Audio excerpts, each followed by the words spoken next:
국민의힘이 부동산 문제로 청년을 얘기할 수 있을까요? 저는 아사지 미디어 조선혜입니다.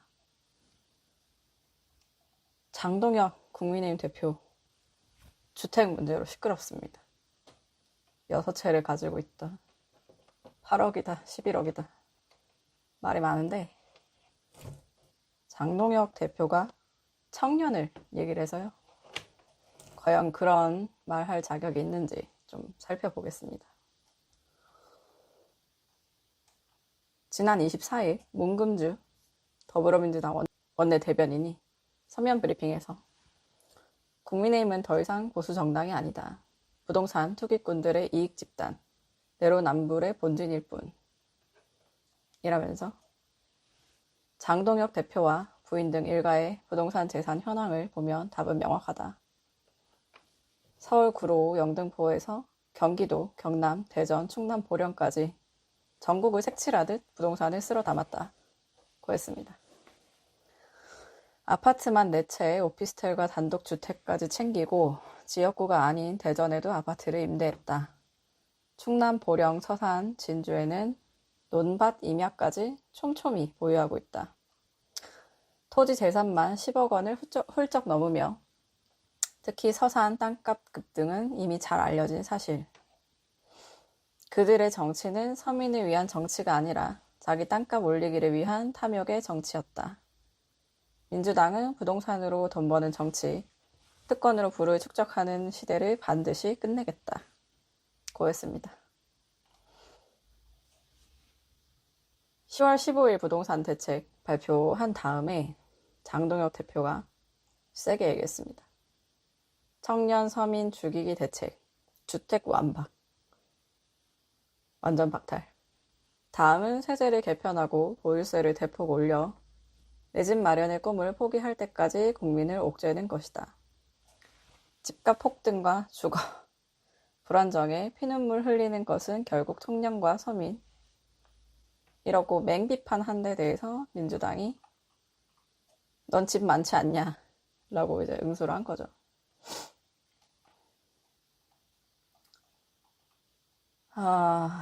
토요일이었습니다. 25일에 장동혁 대표가 기자회견을 엽니다. 원래 토요일에는 잘 안 하는데 일요일에 조간신문이 안 나오니까 기자들이 보통 토요일에는 유일하게 쉬는 날인데 기자회견을 엽니다. 아파트 4채 등의 가격은 8억 5천만 원 정도고 실거주용이거나 다른 목적을 가지고 있다. 제 주택과 토지 전부를 김병기 민주당 원내대표가 가진 장미 아파트나 이재명 대통령의 분당 아파트와 바꿀 용의가 있다. 뭐 얼마 안 한다. 다 합해봤자. 니 거랑 내 거랑 바꿀래? 이렇게 한 거죠.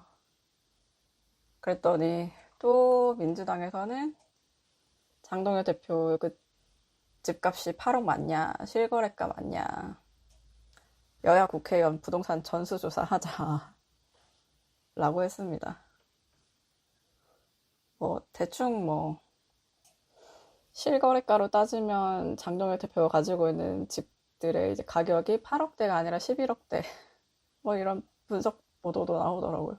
저도 한번 찾아볼까 했는데, 그냥 공직자 재산 공개 보면 나와요.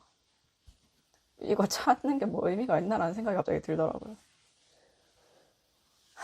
국민의힘이나 민주당이나 수십에서 수백억 원까지 부동산 보유하고 계신 분들 많죠? 8억이든 11억이든. 자, 저도 집이 없습니다. 아직. 무주택 청년, 저와 비슷한 과 서민들은 국회의원이 가진 아파트가 몇 채인지, 집값이 얼마인지 그다지 궁금하지 않습니다. 예를 들어서 수백억 원짜리의 집을 가지고 있다. 그렇게 되면은 이게 부동산 정책을 이행하는 데 있어서 이해충돌 우려가 있기 때문에 그걸 이제 재산 공개도 하고 하는 건데 많이 가지고 있겠죠. 사회에서 어느 정도 이제 활동을 하시다가 정치에 오시는 분도 많고 집을 가지고 있을 수 있다고 생각합니다. 많으면 좋죠, 뭐.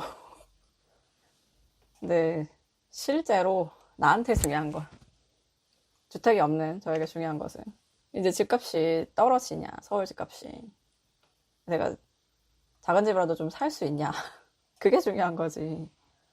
8억인지 11억인지 장미 아파트는 근데 별로 관심 없습니다. 이 알맹이 없는 정쟁이 계속 오가면서 좀 짜증나더라고요. 보다 보니까. 실질적으로 주택 가격을 내릴 수 있는 정책이 뭔지 여야가 싸워야 되는데 없죠. 그런 모양새가. 답답한 마음에 이중구 서울대 경제학과 명예교수님 인터뷰를 하면 더 좋겠지만 원래 이번엔 언론 인터뷰를 안 하십니다. 여러 번 시도를 했었는데 잘 안 되는 와중에 꾸준히 본인의 생각을 본인의 홈페이지에 올려주셔서 가져와 봤습니다. 우리가 머릿속에 러프하게 가지고 있는 그 생각과 달리 윤석열 정부 이후에 주택 가격이 급반등했다는 점을 강조를 하면서 종합부동산세 중과세 하자 얼른 그렇게 얘기를 하시는데 지난 22일 홈페이지에서 재산세 중과를 통한 보유세 중과에 결코 찬성하지 않는다. 그러니까 지금 남은 거는 이제 6.27 당시와 부동산 정책이 지금 3번 나왔잖아요. 공급책이랑 이번에는 규제책, 규제지역 서울로 다 묶이면서 그렇게 나와서 이제 남은 거는 세제 개편안 뿐이란 말이죠. 주택 가격을 잡기 위한. 그래서 이거를 뭘 해야, 보유세를 올려야 되냐. 보유세를 올리자. 심지어 보유세를 올린 것도 안 된다. 라는 논의도 있고. 보유세를 올리면 재산세를 올려야 되냐. 종부세는 그냥 냅두자. 여러 가지 얘기가 있는데, 교수님은 종부세 얘기를 하십니다. 재산세 중과를 통하는 거는 찬성하지 않는다. 재산세를 미국 수준이 아니라 그 절반 수준까지만 올려도 폭동 수준의 조세 저항이 뻔하기 때문이다. 라고 하면서 2024년 기준 주택 보유자 1,562만 명 중에 2.9%에 불과한 46만 명 정도만 종부세를 낸다. 이에 비해 재산세는 일정 가액 이상의 주택 소유자가 모두 내는 몇십만 명, 몇백만 명 정도 되겠죠? 정확하게 알아보면 좋겠는데 매우 광범위하게 부과되는 세금이라면서 지금 똘똘한 한 채 서울 강남 초고가 아파트 혹은 주택에 대해서 지금 세금이 너무 적다는 지적이 저희가 이전에도 보도한 바처럼 그런 똘똘한 한 채를 포함해 우리가 직면한 문제의 유일한 해법은 종부세 중과밖에 없다. 1주택이라 할지라도 초고가 주택에 대해선 높은 세율을 적용하고 다주택자에게도 높은 세율을 적용하는 것 말고는 다른 해법이 없다. 저도 이렇게 생각합니다. 초고가도 중과하고 다주택자는 말할 것도 없죠. 그래야 집이 나올 거 아닙니까?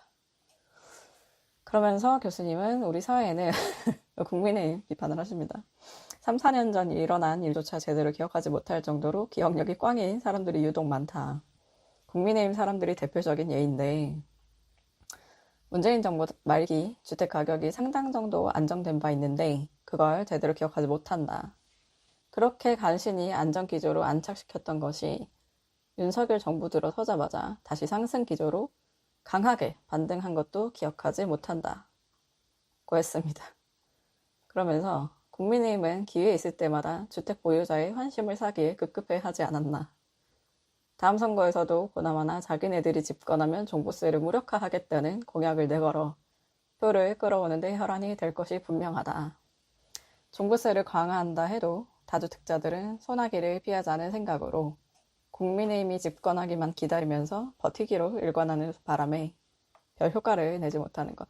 종부세 강화해봤자 다음에 또 국민의힘이 재집권하면 이걸 또 없던 걸로 해버리고 하다 보니까 집값이 자꾸 요동을 친다. 이런 의미죠. 장동혁 대표가 집값 폭등과 주거 불안정에 피눈물 흘리는 것은 결국 청년과 서민이라고 했습니다. 근데 또 재밌죠? 세제 개편을 또 다음은 세제를 개편하고 보유세를 대폭 올려 내 집 마련의 꿈을 포기할 때까지 국민을 옥죄는 것이다 라고 예언을 했습니다. 그러면서 왜 자꾸 청년과 서민을 얘기하는 거죠? 보유세를 올려야 그게 뭐 세입자한테 전가된다는 그 분석도 있습니다만 단기적인 상황이 그럴 수밖에 없고 장기적으로는 당연히 세부담이 있어야 집이 나오겠죠. 그래서 드리고 싶은 말씀은 청년과 자꾸 서민을 장동혁 대표가 얘기를 하는 게 과연 맞나. 웃기는 얘기라고 저도 생각하는데 기사 말미에 종부세 중과에 앞장서야 하지 않겠나. 정말 청년과 서민을 생각한다면. 못할 거면 청년과 서민께 얘기하지 말았으면 좋겠습니다. 민주당과 정부가 먼저 나서서 해야 되는 일이긴 하지만 국민의힘도 못하지 않습니까? 그러면서 왜 자꾸 청민과 서민을 챙기는 척하죠? 어쨌든 세제 개편이 지금 당장은 어려운 것 같습니다만 남은 건 그거밖에 없기 때문에 그 길로 갈 수밖에 없을 것 같고요. 그러면 민주당과 정부가 전향적으로 종부세 개편을 좀 손을 보셔야 되는데 국민의힘도 거기에 협조를 하셔야죠. 그럴 리가 없다고 생각하는 건 너무 희망을 버리는 일이라서 그럴 수 있다라고 생각을 해보겠습니다. 집값 장난질로 자꾸 집권을 노리는 국민의힘의 그 습관을 좀 타파하면 좋겠는데 하여튼 오늘은 여기까지고요. 구독, 좋아요, 댓글 많이 부탁드립니다. 감사합니다.